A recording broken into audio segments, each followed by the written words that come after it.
Alrighty, hello every folks, and good morning. Welcome to the first episode of Know Your Tic Tacs, aka Know Your Units, the Ivalice Chronicles. Okay, so this is a series that I have done for several games, especially Tactics Ogre up to this point. Basically, the idea is that we just sort of pick a class and we have ourselves a little bit of a chatter about it. Now, we're going to be discussing the overall functions of the class, its role in the world, and whatever else, as well as the cool things that you can potentially do with it. So that being said, we're going to start off with everybody's favorite starter boy over here, the Squire. Now, first and foremost, I just want to go over this because this is something that you rarely get to see for almost anything else, but I love the fact that you can go through the Warriors Guild here and have a little bit of a session going through and listening to every single character's voice. You can even pick them based off of their voice if you just simply didn't like the way that somebody sounded. That is such a neat little detail. But for our purposes over here, we are going to essentially just pick somebody that's got some pretty overall decent numbers. I think we'll, let's go ahead and look over our options. So we're going to go ahead and start with some basic mechanics here for those that are unfamiliar. So, what we're going to do is we're going to use L1 to go over here and switch the display over to Bravery and Faith. So going forward, these stats are going to be important for a whole number of different things, but effectively, Bravery is going to be your chance for your reaction abilities to trigger, as well as the ability to scale many things on the physical side, whereas Faith, similarly, is going to be something that is going to scale many things on the magical side, and potentially has other background effects as well. Now, that being said, in most situations, having these numbers fairly high is going to be pretty useful. However, there's actually additional benefits to having these numbers low as well. So you don't necessarily always want to have them in one direction. For example, units like the Samurai end up getting we have situations where the dropped items that are available on pickup tiles are actually going to scale the types of items that you get based off of how low your bravery is. And additionally, when it comes to having high faith, that actually could be the determining factor on whether or not a unit manages to survive if they're knocked unconscious and, let's say, a white mage is going to revive them. If they don't believe they're coming back to life, they just simply won't. Now, this is, again, going to go in a lot of different directions. You've also got units like the Samurai that have many abilities that potentially benefit from a lower bravery score, but we're not getting into the specifics of all that because primarily we want to go ahead and talk about the Squire today. So, for the purposes of making this journey easier, we're just going to go ahead and pick somebody with low brave and high faith. We are going to go with the tried and true method of instead judging somebody based off what they sound like. Ready when you are. This lady sounds very pleasant, so we're just going to go ahead and pick her. Now, as far as their equipment goes, they are going to start off with pretty basic gear. There's not really anything special that you can get out of this as far as I'm aware, but we're just going to go ahead and recruit them and talk about the class itself. Oh yeah, I apparently never got the achievement for that before. Anyway, so this gets us to the Squire itself. Now, this class is, in my opinion, the finest design of any kind of starting class for any game ever. Basically, it is the perfect encapsulation of everything that you need in order to go and build up other classes, while itself, functionally speaking, just being a class that's designed for the very early game. It's also something that makes for a fantastic single-class challenge on repeat playthroughs, and also is just aesthetically a really cool-looking unit. Anyway, as far as their abilities go, there's only 4 of these. Please bear in mind that there are going to be unique classes later on as well, like for example the Knight Gallant, that Ramza gets a hold of. However, we're not going to be discussing those. Today we are just talking about the basic Squire. All those unique classes that take the Squire slot, those are going to be for somebody else. Anyway, so we've only got 4 skills available in the action category. The first one is Focus, a rare way to actually go and improve your direct physical attack. And the cool thing about this is that these guys are really good at just kind of outlasting a whole lot of things just off of this alone. If you put together Focus and a Battle Axe, everything will eventually die to that. So this is a skill that, again, just has a rare chance to build up your own physical strength. The thing is, physical strength is one of those things that you specifically equip equipment for. It's something that you normally are not expected to move around very much, and usually it's only the more advanced classes that even get a means to go and improve this. So having it available right from the get-go does potentially open up a lot of doors. Eventually, enough focus will scale up anything. I want to mention right off the rip, though, that when it comes to their equipment, most of their equipment will benefit a ton from this. However, there's one piece of equipment, if you happen to be running daggers on them, that actually benefits off of speed. So in this particular case, just bear in mind that if you are somebody that wants to spam focus in order to just see if you can one-tap everything along the way, if you decide to be one of those goobers that decide to do a one-shot only challenge, yeah, just go for a bigger weapon and not a dagger. I don't know why you would, but I'm just going to go ahead and mention that. Completely unrelated to the fact that for some reason I decided to do that at one point. Anyway, moving on. Next thing on the list is going to be Rush. So this is a fun little pushback move, essentially going to be a little random roll of damage, typically pretty low, but it can go to the mediocre range as well. Has a decent chance to knock a target backwards, and this is useful for basically any time that you need to tap anything. So going forward, understand that there's going to be a lot of cases where skills interacting with each other in interesting ways is really going to be the main selling point of certain things. So, for example, there's an archer ability known as Speed Surge in this one, that essentially is the ability for the archer to get better speed every time that somebody goes and taps them physically in any way. So while you could, for example, wait for them to go get attacked by an enemy, you just as easily could have their friend run up and kick them to give them infinite speed. So this is useful for, let's say, throwing stuff off of walls using the pushback ability, or maybe going and opening up a path that you couldn't before if, let's say, a knight or something was blocking your way. This is just a push that's useful for a lot of different things. Sometimes you need to lightly tap something, sometimes you need to push something out of the way. It is a random chance to push backwards, so it's not going to work every time, but either way, it's a very utilitarian skill, so it's cool to have it there. Next we have Throw Stone, which is kind of like Rush, except it's going to have a lower chance of knockback at the cost of giving you, well, range. Now you have the option to hit something from far away. This is particularly useful for building up experience, and especially it's just a nice way to safely build up experience for any unit around. This is one of the things that makes the Fundaments command very useful, just again, because sometimes you knock things backwards, sometimes you don't, sometimes you want a ranged attack without necessarily going for the power option. Again, just like Rush, it does have a chance to have higher or lower damage, but at this stage of the game, it's actually going to be pretty decent as far as your ranged options go. In many cases, I've seen new players get confused that their crossbows and stones were basically doing the same damage in the early game, and yeah, that can absolutely happen. Bear in mind also that when it comes to the focus ability up here, you can actually get some pretty decent punch out of your throwing stones. Not that you should be trying to go for some kind of, again, throwing stone meta or anything, but it is a good bit of fun. And then from there, lastly, we have Salve, which is going to cure poison, blindness, and silence. Now, this is mostly just to help this class survive against a lot of the random monster units that you'll run into, let's say, in the plains or what have you. And really, aside from that, you're never going to use this again. So it's nice that it's here. It's just a little bit of an extra. It's not really something that you're going to stick with the class for. Now, from there, we get a very utilitarian counterattack skill. This is essentially going to use this rush command over here whenever somebody goes and physically attacks them. And the way that you can make use of this is you can actually set somebody up in a way, let's say that they're nearby a rooftop and they happen to be blocking the way for another unit. So let's say they get attacked, they end up rushing them, and then more or less as a free action punting them off the rooftop of a building. It's going to do a little bit of extra damage. If it's a tall building, it might do a lot of extra damage, but really the main value is just the fun in seeing something get kicked off a cliff. So just bear in mind that that's there, but either way, this is a very cheap counter ability. You're usually going to be able to afford this within a fight or two, and not only is it fun to watch, it's also going to be the best kind of initial physical counter that you get. You'll eventually get other versions, other counters for other kinds of situations, but the counter tackle is always just a useful knockback ability. If nothing else, it may force an enemy to actually use an additional movement instead of skipping their movement, because if you didn't know, if you skip your attack or your movement, your next turn comes 10% faster. So you are potentially slowing something down by 10% by knocking them backwards. That's just nice to have. Alright, we're actually going to cover their movement ability next, which is just a very basic movement +1. You will get way better versions of stuff to put into this slot.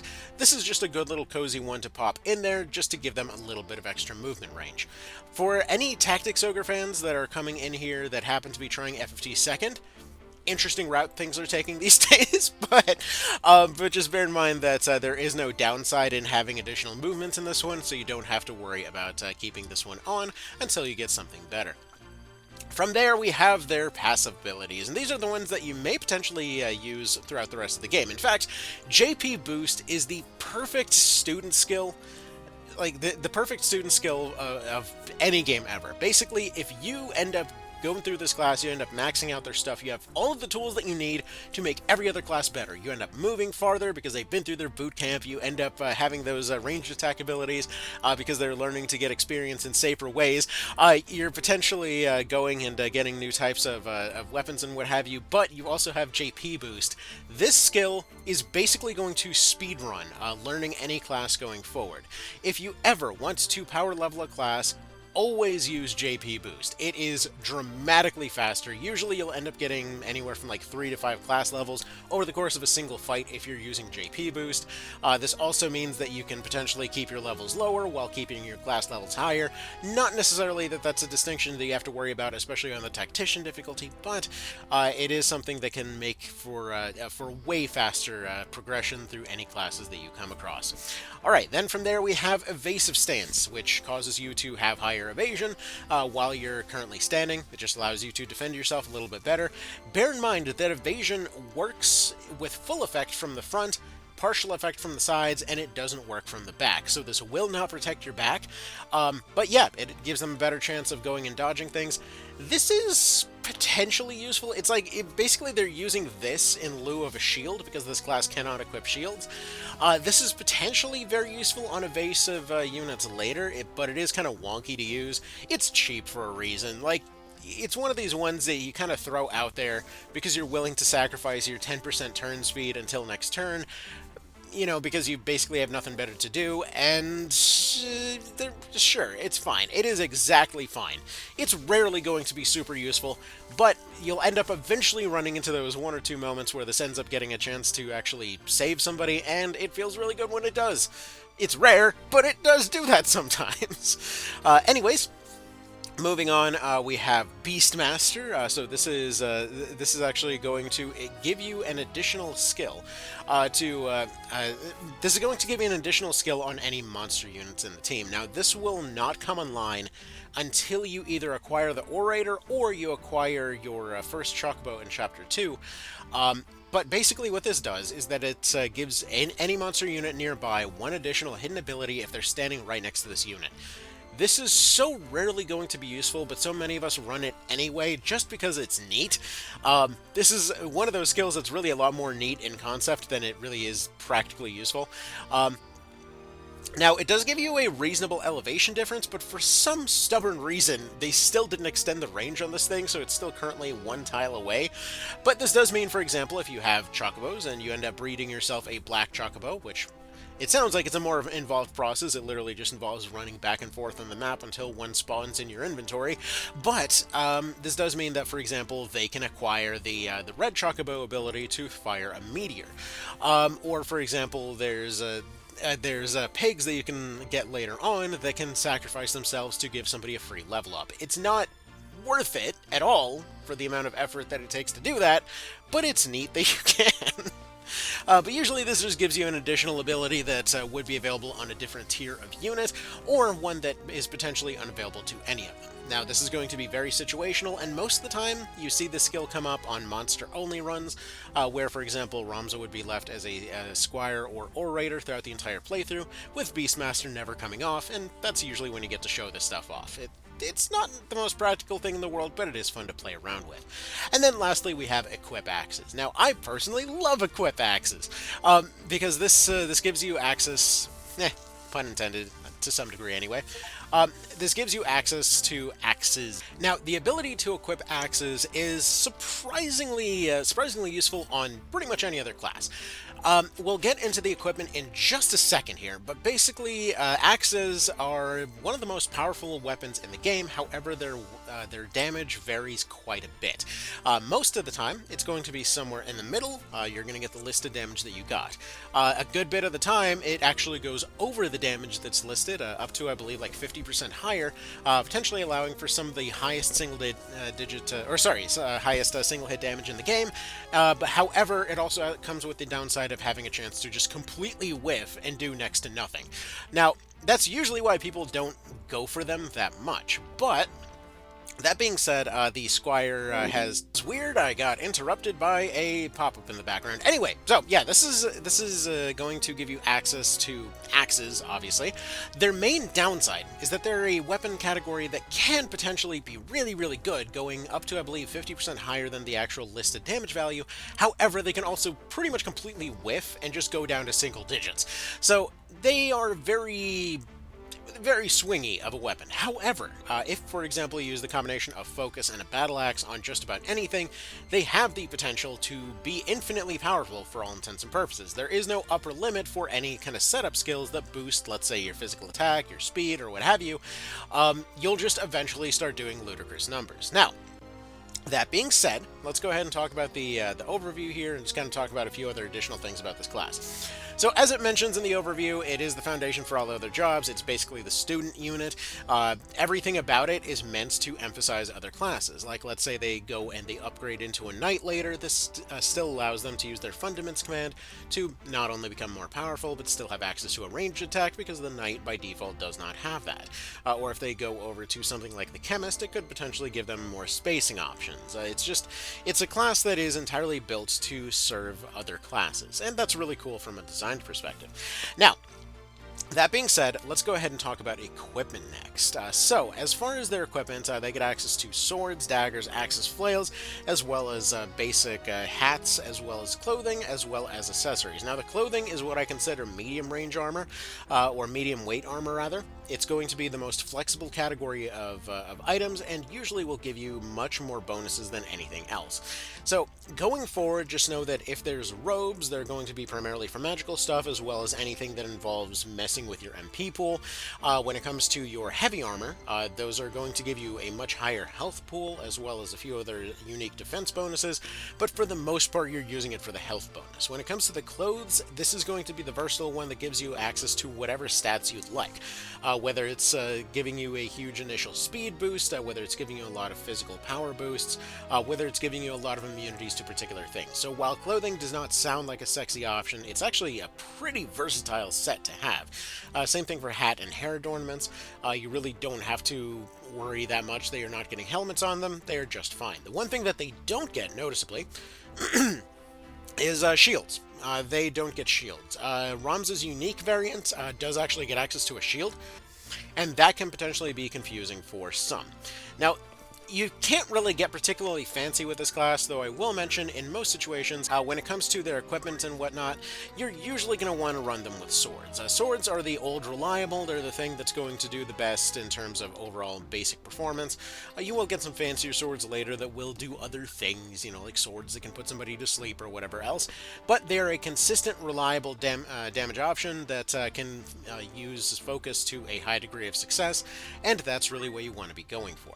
When it comes to their other equipment, you'll get access to many other things as you carry on, but for example, you can get physical bonuses off of hats, you can get magical bonuses and stuff like that off there, and the usefulness of all this stuff can potentially vary. So, like, let's say if you want to get, you know, kind of goofy with it, let's say you have a sword that has a chance to cast a spell when you swing it, and so you give them a bunch of wizard equipment for the purpose of making that a little bit better. You know, is it really the thing that you want to be going for? Yeah, probably not, but whatever. It's a thing that you can potentially do.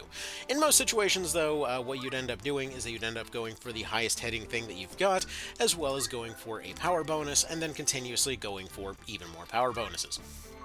So, from there, let's go ahead and talk about their other equipment here. So when it comes to their accessories, which, by the way, I apologize that stuff is randomly having a hard time popping in right now. I'm not sure what's up with that. For some reason, like, this was never an issue, and then release day happened, and then for whatever reason, all of a sudden, now we're in this weird situation where some icons just take a second to load. It is the weirdest thing. I don't know what's up with that, and who knows. Anyway, So, as far as their equipment goes, they have access to all of the accessories like everybody does. However, it's notable that their evasive ability, defensive or evasive stance there, it has the potential to have some interesting counterplay there, because one of the things you'll notice is when it comes to their sword options, that certain swords actually have higher evasion than others.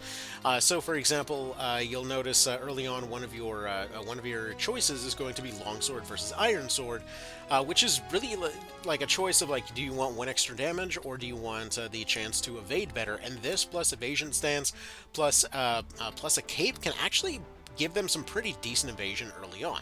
It's not like they're the best or the specialist at it, it's just kind of neat that you can do that. And especially if they later end up carrying this stuff over to something like the Knight, this can mean that they are functionally invincible from attacks from the front. So, just kind of something to bear in mind. Again, it's not the end-all be-all, but this is one of those things that teaches you to keep these types of mechanics in mind going forward. Additionally, when it comes to those head options, remember that this is also a category that potentially can give you a lot of different immunities as well. Now, almost everybody gets access to clothes. It's not exactly like it's anything unique to the Squire. Just be aware that clothes are genuinely, like in my opinion, the strongest overall category when it comes to going and customizing a unit. So don't discount them as, oh, they just wear clothes and no armor. Genuinely, clothes are better than armor in many ways. Okay. Now, that being said, that is the Squire in a nutshell. They are basically the student unit. They've got access to a lot of very random types of weapons here. And I will say, in general, while I love battle axes and stuff like that, it's just neat to me that you can theoretically make an evasion build, using stuff like a cape and whatnot. But yeah, when it comes to those weapon options, it's worth noting that, yeah, slashers or axes or whatever else are going to be by far their highest potential damage, but have a chance to flub. The Morning Star is going to be sort of like a secondary version of this, where you also have pretty random damage, but this can potentially be used with a shield. Now, again, they're not like the ultimate flail user or anything. That would probably be the ninja. How you use two flails at once, I have no idea, but when it comes to flails and such, just being able to equip a shield is already a pretty massive benefit, even if their damage is potentially going to swing lower more often than axes, I'm pretty sure at this point. The funny thing about this, though, is that this actually allows them to get a hold of a lot of these weapons earlier on. So, I mentioned earlier that having access to JP Boost potentially gives you access to lower levels but higher class levels. The opposite is potentially also a lot more useful on the higher difficulty here, where oftentimes those level differences will not matter whatsoever. However, you can still, for example, go with higher level units to any basic map, and any place that happens to have squires will oftentimes come with a higher end Morningstar or Battle Axe, allowing you to get access to endgame equipment way earlier than you're normally supposed to.